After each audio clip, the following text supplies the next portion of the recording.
en nuestras vidas. En Jesús lo pedimos. Amén. Y bien, mis hermanos, damos gracias a Dios por estar acá y ahora vamos a pasar lo que es el estudio de la palabra de Dios. Hay una pregunta en la Biblia que es lo que me ha motivado a traer el mensaje en esta mañana. Una pregunta que me ha hecho pensar, una pregunta que me hace reflexionar, porque cuando miramos al mundo actual, el mundo en el futuro que va encaminando, en las circunstancias que estamos viviendo, nos damos cuenta de que nosotros necesitamos hacer un reenfoque en nuestra vida espiritual. Les invito a buscar en San Lucas capítulo 18, versículos 7 y 8, y leemos: ¿Y acaso Dios no hará justicia a sus escogidos que claman a Él día y noche? ¿Se tardará en responderles?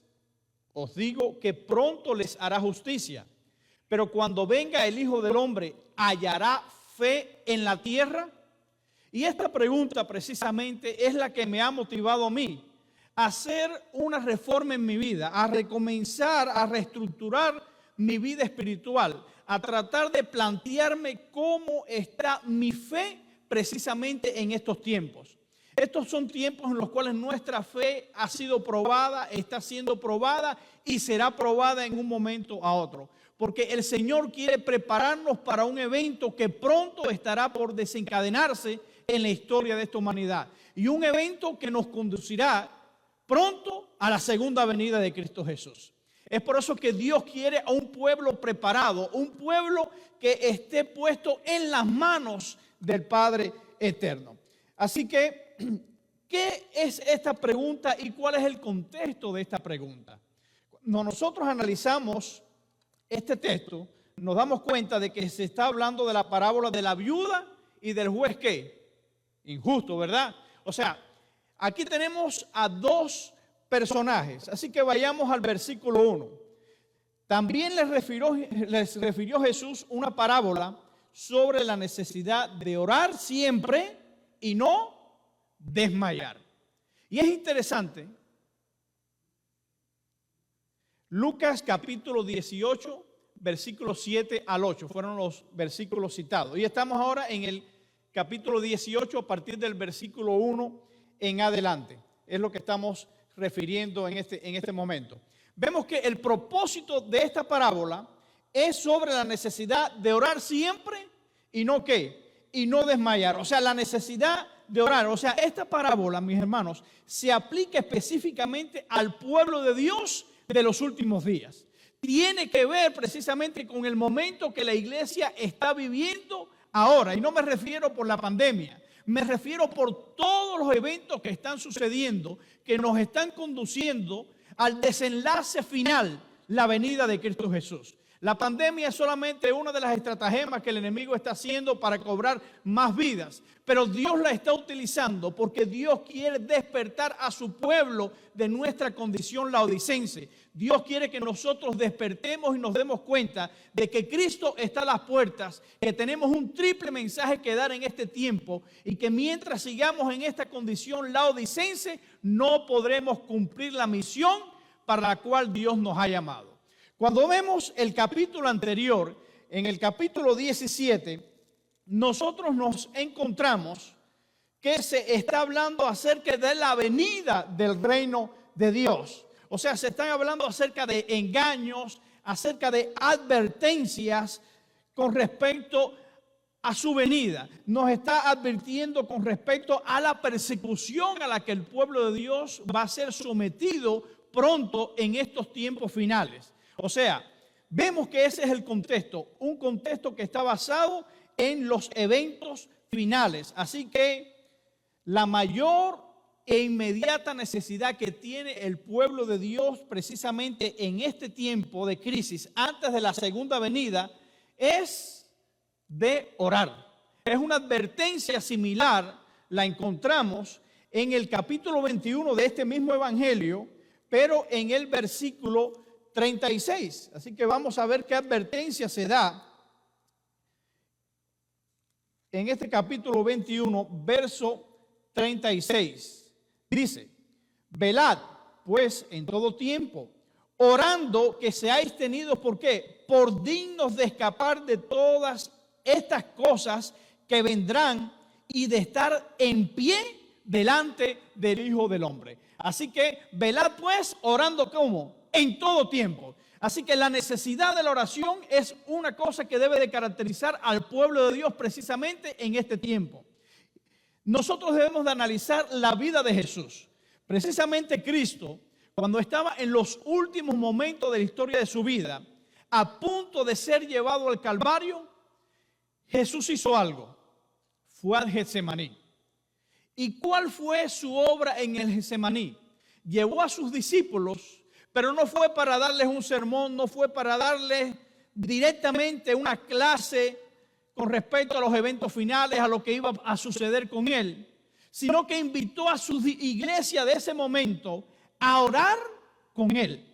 Porque él sabía que lo que venía, si él y sus discípulos no estaban preparados, no estaban fortalecidos por la oración, no podrían soportar la prueba a la cual iban a ser sometidos. Y Jesús, según la experiencia que él vivió y que nosotros leemos hoy en día, dice que mientras oraba, sudó grandes gotas de sangre. Él sabía lo que iba a venir. Aún en el momento en el cual estaba orando, era un momento de prueba. Porque cuando usted no sabe qué es lo que viene, usted vive despreocupado. Pero cuando uno sabe lo que uno va a pasar y uno está sufriendo en carne propia el dolor de la crisis, uno se angustia, uno se estresa, uno está a punto de tirar la toalla porque cree que uno no tiene las fuerzas para poder hacerle frente a la situación que uno está viviendo. Y tal vez esta ha sido la situación por la cual tú has estado atravesando en este tiempo. Tal vez has estado infectado por esta enfermedad. Tal vez tienes un familiar tuyo que ha fallecido o está entre la vida y la muerte. Y has pensado que Dios no te contesta. Has pensado que Dios se ha olvidado de ti. Pero yo te digo una cosa. En esta parábola en Lucas 18, el Señor nos está diciendo que debemos de orar siempre y no desmayar. Si desmayas vas a perder la bendición de la gloria y del triunfo en Cristo Jesús. Y Jesús estuvo ahí en el Getsemaní, pero no desmayó, perseveró. Pero ¿cuál fue la experiencia de los discípulos? Fue diferente. Jesús oró, perseveró y asumió con valentía su misión. Los discípulos apenas pudieron orar tan siquiera con él una hora. Comenzaron el culto de oración y cuando Jesús regresa al ratico, dice que no había pasado ni tan siquiera una hora y como halló los discípulos dormidos. ¿No será esa la situación que está viviendo la iglesia hoy en día? Estamos en medio de crisis, estamos viendo eventos políticos a nuestro alrededor, inclusive en esta nación. Estamos viendo el resultado de las elecciones de este país. Estamos viendo hacia dónde se dirige la moralidad del mundo. Y todos nosotros sabemos lo que viene, conocemos las profecías, sabemos que el mundo va a entrar aún en una mayor crisis, porque esto, dice el Señor, que es principio de dolores solamente, y aún todavía no podemos velar tan siquiera una hora con Jesús. Vinieron a aprender a Jesús. ¿Y cuál fue la reacción? La esperada. Huyeron. Corrieron. Es por eso que en Apocalipsis, capítulo 13, nos dice que la bestia tiene dos lugares donde va a poner su marca. Sin embargo, Dios tiene un solo lugar donde pone su marca. ¿Dónde pone Dios su marca? En la frente. ¿Por qué? Porque nosotros dice que somos sellados por el Espíritu Santo según Efesios 4:30. Y el Espíritu Santo impresiona nuestra mente, plasma el carácter de Jesús en la vida de sus redimidos. Pero Satanás no puede hacer esa obra. Satanás sí puede plasmar su imagen en la frente, pero cuando una persona no está convencida del error, no se deja convencer por el error, entonces Satanás te ataca a través del miedo. Y es triste, pero muchos en el tiempo final van a aceptar la marca de la bestia, no en la frente, porque no se van a dejar engañar. Están convencidos de la verdad, pero por miedo, por temor, por haber vivido una vida intermitente cristiana, por no haber sido sólidos en la palabra de Dios, en la oración, en la predicación del evangelio, cuando venga el momento de crisis, van a ceder a la tentación del miedo y entonces van a aceptar su marca en la mano derecha, que son aquellos que conociendo la verdad, pero por temor, se van a someter a la bestia. Y dicho sea de paso, se van a convertir en nuestros peores enemigos. Hermanos de nuestra iglesia, personas que predicaron en estos púlpitos. Dios nos libre de caer en tal cosa. Pero para eso, mis hermanos, nosotros necesitamos velar y orar, queridos jóvenes. Necesitamos darnos cuenta que permanecer en la iglesia no es solamente un club social. No es porque me siento bien, no es porque aquí se juega deportes, sino es porque Jesús tiene una iglesia, Dios tiene un pueblo y Dios ha llamado a la iglesia adventista del séptimo día, te ha llamado a ti y a mí a ser portadores de luz, a ser portadores de este mensaje al cual Dios nos está llamando a ser no solamente parte, sino proclamadores de esta verdad. Mis hermanos, la segunda venida y el tiempo de prueba delante de nosotros hacen indispensable que oremos siempre sin desmayar. En el versículo 2 dice la parábola: había en una ciudad un juez que ni temía a Dios ni respetaba a hombre alguno. Quiero hacerle una aclaración. O sea, esta parábola o este juez representa a Dios, pero por contraste. O sea, ¿por qué por contraste? Porque Dios es todo lo contrario de este juez que estamos hablando aquí. Es por eso que es una aplicación por contraste y al final lo vamos a ver. Pero quiero que usted se ubique en que este juez está representando a Dios. Pero repito, por contraste, no está representando el carácter de Dios. ¿Ok? Seguimos la lectura. Había en una ciudad un juez que ni temía a Dios ni respetaba a hombre. Pero había en aquella ciudad una viuda la cual venía a él diciendo: hazme justicia de mi adversario. Y él no quiso por algún tiempo, pero después de esto dijo dentro de sí: aunque ni temo a Dios, ni tengo respeto a hombre, sin embargo, porque esta viuda me es molesta, le haré justicia, no sea que viniendo de continuo me agote la paciencia. Y dijo el Señor: oíd lo que dijo el juez injusto. ¿Y acaso Dios no hará justicia a sus escogidos que claman a Él día y noche? ¿Se tardará en responderles? Os digo que pronto les hará justicia, pero cuando venga el Hijo del Hombre, ¿hallará fe en la tierra? Y ahí nos encontramos nuevamente con la pregunta. O sea, Jesús quiere que no dejemos de orar cuando se demoran las respuestas. Jesús no quiere que tú dejes de orar cuando aparentemente el problema no tiene una solución inmediata. Dios no quiere que tú dejes de orar aunque las cosas parezcan que no tienen fin, aunque no le encuentres propósito, aunque no entiendas el para qué de lo que estás viviendo. No dejemos de orar. Aquí vemos otro personaje que aparece en esta parábola y es a la viuda, ¿verdad? O sea, la viuda... ¿qué pasa con la viuda? Lo había perdido todo. Estaba en una situación precaria. O sea, en la cultura oriental de aquel tiempo, una viuda era la persona más desvalida. O sea, era la persona menos favorecida de la sociedad. Prácticamente la echaban a un lado muchas veces. Pero esta viuda, mis hermanos, representa a la iglesia. ¿Por qué? O sea, la viuda, o la mujer en la Biblia, ¿verdad? Según Apocalipsis, vemos que representa ¿a quién? A la iglesia. O sea, cuando vemos a una mujer vestida de blanco, con la luna debajo de sus pies, el sol y demás, según la Biblia, eso representa a la iglesia verdadera.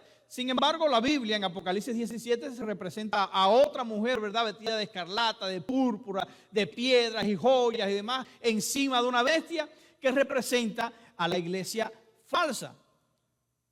Así que esta viuda es una mujer, representa al pueblo de Dios, pero en una condición tremenda. O sea, representa a la iglesia en circunstancias distintas. O sea, es una iglesia que está fuera del apoyo, ha perdido el apoyo de las personas. Representa a una iglesia que está pasando por persecución, a una iglesia que ha perdido todo el apoyo de las leyes que rigen a las naciones. O sea, está representando al pueblo de Dios del tiempo final.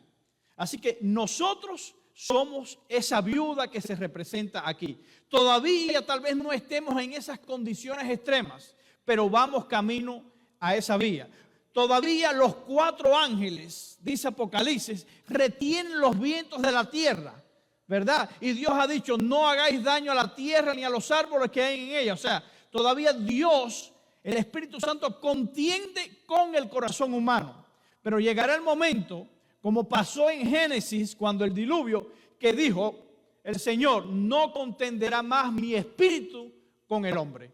Así que llegará un momento en la historia de esta tierra en que el Espíritu Santo se irá retirando hasta que se retirará completamente y el mundo quedará completamente a merced de Satanás. Ese va a ser un tiempo de viudez, un tiempo en el cual la iglesia vamos a estar afrontando la peor de las crisis que haya vivido el pueblo de Dios a lo largo de toda su historia.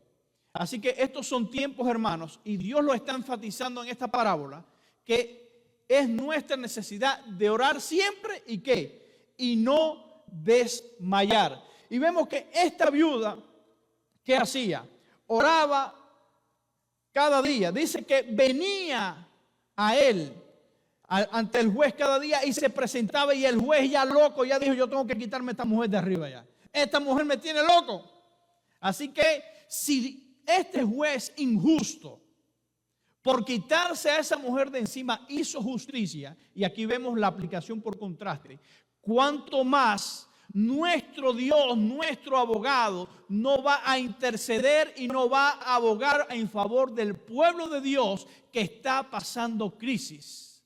Si el juez injusto lo hizo, cuánto más nuestro Padre Celestial. Si el juez injusto por la perseverancia de esa mujer hizo justicia, cuánto más nuestro Padre Celestial no se goza en hijos e hijas de Dios que perseveran en la oración a pesar de las circunstancias. Dios va a obrar en favor tuyo, en favor de tu necesidad, en favor de la crisis por la cual tú estás pasando, sin importar las circunstancias. Dios tiene un plan con cada uno de nosotros y Él lo va a llevar a cabo, mis hermanos. Él va a llevar a cabo ese plan. Dios te ha diseñado con un propósito. Tú no eres fruto de la casualidad, tú eres fruto de un diseño. La palabra de Dios nos enseña que aún desde que estábamos en el vientre de nuestra madre, ya Dios había pensado en ti, ya Dios tenía un proyecto contigo, ya Dios sabía cómo tú ibas a hacer tus características. Escogió hasta tus padres, aunque a veces no te gustara tu padre, tú dices, ¿por qué esta persona me tocó que fuera mi padre y mi madre? No importa, pero Dios sí pensó en ti y vio en esas dos personas los elementos genéticos que iban a formar tu carácter, tu persona, tus actitudes, y Dios quiere usarte de esa forma. Dios quiere glorificarse a través de tu vida. Pero mis hermanos, nosotros necesitamos aprender a depender de Dios a través de la oración. Necesitamos volcarnos en un verdadero espíritu de oración a medida que la crisis inminente se está desenlazando delante de nosotros. Y no creo que falte mucho tiempo. Según lo que estamos mirando, hermanos, pronto vamos a estar en las escenas finales. La sierva de Dios nos dice que los eventos finales van a venir de una manera tan rápida que de momento nos vamos a ver sobrecogidos. Tanto tiempo predicando, viene la ley dominical y muchas personas alarmistas diciendo hay que salir de la ciudad, de irse para el monte, y ahí usted ve cómo desdichadamente grupos de hermanos han oído esos llamamientos y esas predicaciones alarmistas y han salido antes de tiempo para después regresar al cabo del tiempo nuevamente a las ciudades, a sus lugares de origen. ¿Por qué? Porque se había tocado la trompeta en falso. Mis hermanos, Dios ha establecido señales bien claras para cuándo ha de ocurrir cada evento en el cual el pueblo de Dios ha de tomar acción. Pero ¿por qué a veces somos engañados? Porque no estamos estudiando la Biblia. No estamos estudiando el espíritu de profecía. Y entonces cualquiera que se para acá, que lee una cita que usted nunca ha leído, usted nunca ha investigado, usted se alarma, usted se preocupa, entonces dice, ay, hay que hacerle caso a lo que dijo el predicador. Pero tal vez el predicador no está siendo utilizado por el Espíritu Santo. Y quiero hacer una advertencia. Ahora que estamos en tiempo de pandemia, uno pone YouTube y uno escucha, busca la palabra de Dios, pero no todo lo que suena ahí es mensaje de Dios, hermanos. Tenga cuidado con lo que está escuchando. Tenga cuidado con lo que está oyendo. Tratemos por nosotros mismos de cultivar nuestra experiencia con Cristo. Mi fe no tiene que ser determinada por tal pastor o por tal cual hermano que predica la verdad presente. No, y ese sí habla sin pelos en la lengua. Cuidado, hermanos. Nuestra fe debe de basarse en un así dice Jehová y en lo que yo y mi Dios estemos escudriñando, para que cuando escuchemos a alguien hablar desde un púlpito, nosotros podamos tener la certeza de que esa persona está hablando palabra de Dios y no una palabra incierta, un toque incierto de trompeta. Estos son tiempos, hermanos, ¿de qué? De orar, de estudiar. Dice, y hallará el Hijo del Hombre fe en la tierra. O sea, ¿qué cosa es la fe, mis hermanos? La fe, yo lo ponía aquí, es estudio. Dice que la fe viene por el oír, y el oír ¿de qué? De la palabra del Señor, ¿verdad? Pero la fe por solamente la lectura no se nutre, sino cuando tú y yo aceptamos la palabra de Dios como lo que es, palabra de Dios, entonces su lectura nos va a motivar a un espíritu de oración. Porque es imposible que tú y yo pidamos la unción del Espíritu Santo, comencemos a estudiar la Biblia y que nuestras vidas sigan igual. El Espíritu Santo te va a motivar y te va a llevar ¿a qué? A orar. Te va a motivar y te va a decir, Oswald, en la situación que tú estás viviendo no estás bien. Pero es que yo no tengo pecado, yo no estoy haciendo nada malo. Pero estás dormido, te has creído que tu condición está bien. Y no, hay que seguir creciendo, hay que seguir escalando, hay que seguir buscando. La palabra de Dios nos dice en Proverbios que la senda de los justos es como la luz de la aurora que va en aumento hasta que el día es perfecto. Y así debe de ser el desarrollo de nuestra vida espiritual. No nos quedemos enanos espirituales. Tratemos de ¿qué? De ser siempre más altos. Yo a cada rato veo un video de Darwin ahí cuando está haciendo ejercicio. Y la fe es así. A veces usted está haciendo el ejercicio, está haciendo el training, está siguiendo ahí la dinámica, pero llega un momento que usted dice, ay, ya no puedo seguir. Y al otro día, tal vez ese día usted lo hizo, pero el otro día, ay, me duelen los muslos, ay, que me duelen los bíceps, los tríceps, me duelen. No, hoy me voy a coger un break, no voy a seguir, mañana sigo. Pero sucede una cosa, y todos los que hacemos ejercicio sabemos que es así. El primer día de entrenamiento nunca es fácil. O bueno, o mejor dicho, es fácil. Puede ser que usted cumpla con la dinámica. Usted siga a Darwin y no hay problema. Porque usted tiene las condiciones, tal vez usted es joven, una persona. El asunto es cuando viene el segundo día. O el tercero. O el cuarto. Que esos músculos empiezan a contraerse, empiezan a doler. Y usted nuevamente va al entrenamiento con la esperanza de que tal vez se le va a quitar el dolor, pero se encuentra con algo que aún está en el calentamiento y siente que duele. Y empieza el training y usted dice, ¿qué va? Yo mejor voy a tirar la toalla porque no puedo seguir. Pero mis hermanos, aunque duela, hay que seguir. Aunque usted se sienta agotado, siga. Porque la clave de que usted pasado mañana ya esté listo y no le duela nada, sino que lo que su cuerpo le pida el entrenamiento y aún hacer más, es que usted persevere en seguir haciendo los ejercicios. Así que en la vida espiritual sucede igual. Levantarnos, resucitar espiritualmente cuesta, hermanos. Y más cuando una vez fuimos cristianos o estuviste en un estatus espiritual, por así decirlo, bueno, pero por alguna razón en la vida, las circunstancias te golpearon, la vida te golpeó, bajaste la guardia, decayó tu fe y volver a regresar no es fácil. Duele volver a leer la Biblia, te empieza a dar sueño, te quedas dormido. Apenas puedes leer un capítulo porque ya te da pereza. Porque cuesta. Cuesta volver al entrenamiento. Cuesta volver a seguir la rutina.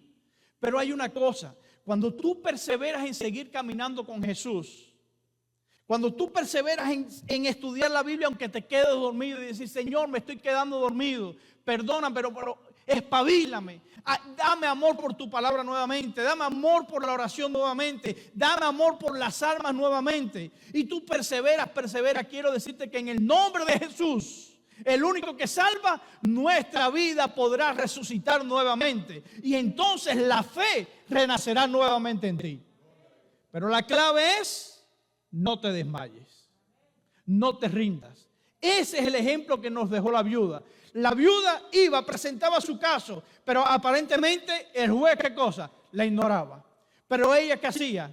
No dejaba la rutina, no dejaba el training. Aunque dolía volverse a presentar ante ese juez injusto, porque tal vez ella decía, ¿para qué me voy a presentar? Me va a volver a decir lo mismo, no voy a obtener respuesta. Pero ella no se desanimaba. Ella seguía, volvía, insistía. La parábola no lo dice, pero parece que el juez no pudo soportar de que esta mujer cumplía con el training y entonces hizo justicia. Y mis hermanos, cuánto más nuestro Padre Celestial no va a hacer que el propósito por el cual Él nos creó, por el cual Él permitió nuestra existencia, no se cumpla en nuestras vidas.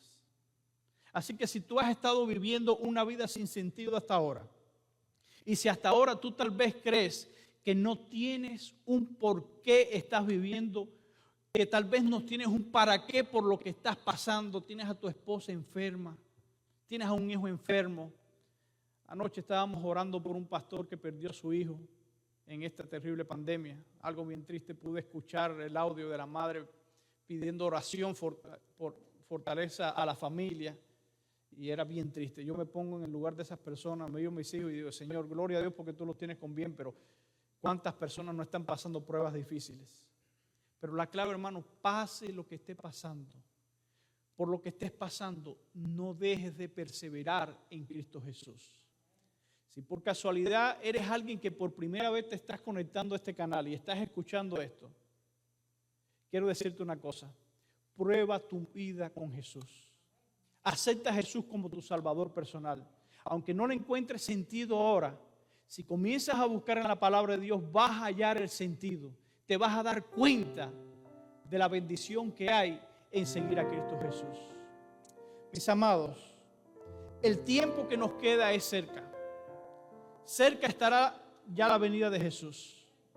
Los eventos que estamos viviendo nos están mostrando un mundo que cada día más está colapsando. Un mundo que cada vez más la moralidad, el amor, todo eso se va enfriando.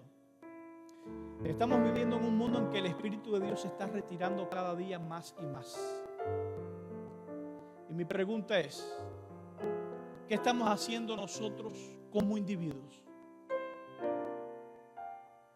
Dios quiere que tú y yo seamos como esa viuda, que comencemos a perseverar en nuestras vidas de oración, que no solamente nos llenemos de conocimiento de las profecías, sino que vivamos con el Dios de la profecía. Dios quiere no que nos concentremos en la crisis que estamos viviendo, ni en la crisis que viene, sino en Cristo, que es el que viene. Dios tiene un propósito contigo. Dios te ha llamado. Dios no quiere que tú seas solamente fuego y leña. Y ahí estaba Abraham, en un momento en su vida. Estaba a punto de tal vez tirar la toalla, porque dolía tomar al hijo de la promesa y ofrecerlo en sacrificio. ¿Cuántas cosas no pudo haber pasado por la cabeza de ese padre?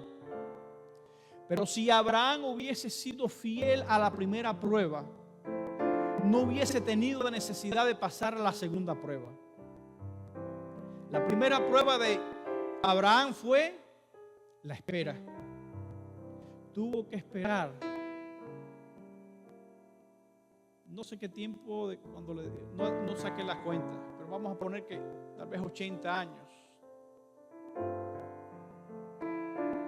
Dios le había dicho, tú vas a tener un hijo y en ese hijo serán benditas las naciones de la tierra. Abraham creyó, Sara creyó, pero los años pasaban y no venía el hijo. Y ellos oraban, suplicaban, hacían vigilia. Sara no salía embarazada. Iban a los doctores, trataban con inseminación artificial, con todas esas cosas. Sara, eres estéril. Señor, tú has dicho que tú te vas a glorificar en mí, que yo voy a ser la madre de naciones. Señor, tú has dicho que yo voy a ser el padre de naciones. Pero el diagnóstico, años tras años, hasta que un día a Sara se le ocurrió la brillante idea. Y dijo, toma a Agar. Y ahí fracasó la prueba. Si ellos hubiesen sido perseverantes, no hubiesen tenido que pasar por los sinsabores que pasaron por tomar esa decisión. Hermanos, hay decisiones equivocadas que estamos tomando muchas veces ante las pruebas. Cuando el Señor quiere hallar fe, no la halla. Y Abraham, el padre de la fe, falló, fracasó. En momentos de su vida mintió, tuvo miedo. Pero gloria a Dios, en la segunda prueba, innecesaria, dice la pluma inspirada, Dios le dice, ahora toma a Isaac, el hijo de la promesa, tu único, como diciéndole, Ismael no tiene carta en este asunto, Ismael fue plan tuyo, este es el que es plan mío. En él, que yo te dije que en él serían benditas todas las naciones, tómalo y sacrifica. Abraham obedeció esta vez. Abraham tomó la precaución de no decirle a Sara, porque la pobre, en la primera prueba Sara fue la promotora y dijo, si le comento a Sara ahora, capaz que ella, por su amor a su único hijo, el hijo de la vejez, mejor no le digo después que pasen las cosas. Llegaron al monte Moria y aún le dice a su siervo, esperad aquí, yo y mi hijo iremos a servir al Señor y volveremos a vosotros. Cuando él le dice esperad aquí, es porque él sabía que si llevaba a sus siervos, tal vez sus siervos motivados por el amor y la pasión por Isaac, iban a impedir que Abraham cumpliese la voluntad de Dios. Y él dijo, no, mejor elimino cualquier obstáculo. ¿Qué es lo que tenemos que hacer tú y yo? ¿Qué es lo que nos está obstaculizando en nuestra vida? ¿Qué es lo que impide que tú y yo podamos ofrecer el sacrificio? Hoy en día, mañana tras mañana, día tras día. Abraham tomó las precauciones para poder cumplir la voluntad de Dios. Pero aún así, temblaba.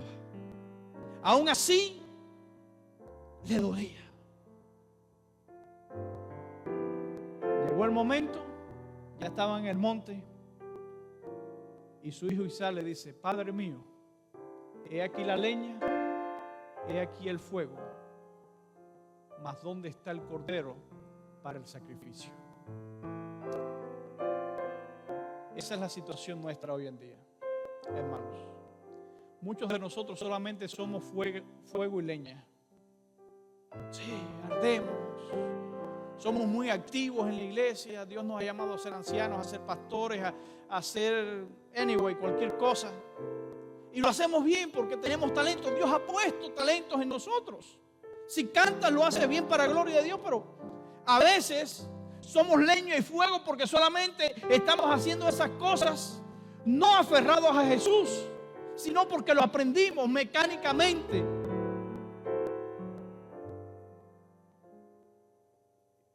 Y yo quiero que tú y yo nos preguntemos, ¿dónde está el cordero en mi vida?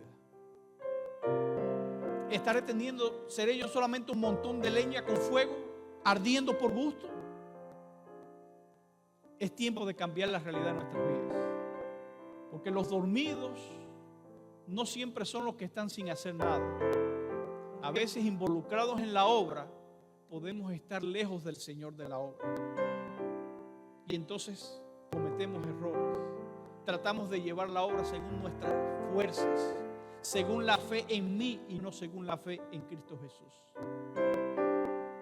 Si en esta mañana tú sientes la necesidad de que Dios provea de cordero, yo te invito a que donde tú estás, te dobles de rodillas y le digas al Señor: Señor, hasta hoy he sido fuego y leña, pero quiero que pongas a Jesús en mi vida. Quiero que la fe renazca nuevamente en mí. Quiero que me ayudes a cumplir el propósito por el cual tú me has llamado. Y quiero, Señor, convertirme en esa viuda insistente, persistente, perseverante, porque quiero recibir tu bendición, Señor. Y no te voy a soltar en esta tierra hasta que tú me bendigas y hasta que te vea en las nubes de los cielos, no para soltarte, sino para estar aferrado por ti por toda la eternidad. Esa es la invitación que nos hace nuestro Padre Celestial en este momento. Oremos. Bondadoso y eterno Padre, te damos gracias porque para esta hora tú nos has llamado y nos has mostrado en tu palabra, en los tiempos que estamos viviendo, la necesidad imperiosa de que tenemos como pueblo, como individuos, como familias, de orar siempre y no desmayar. Llénanos de tu Espíritu Santo, Señor. Toca estos corazones que son un montón de leña y fuego solamente, y haz que el Cordero de Dios pueda asentarse en el altar de nuestras vidas. Perdona, Señor, nuestra indiferencia hasta este momento. Perdónanos, Señor, porque tal vez hemos hecho las cosas sin ti, aunque las hayamos hecho para ti. Pero cambia la realidad de nuestras vidas, Señor. Produce un verdadero reavivamiento y reforma en nuestros corazones. Trae sanidad a nuestra vida, no solamente por la enfermedad, sino sanidad de nuestra alma, de nuestra vida espiritual. Y levanta, Señor, un pueblo aquí en Louisville que pueda mostrar al mundo a un Dios que vive, a un Dios que sana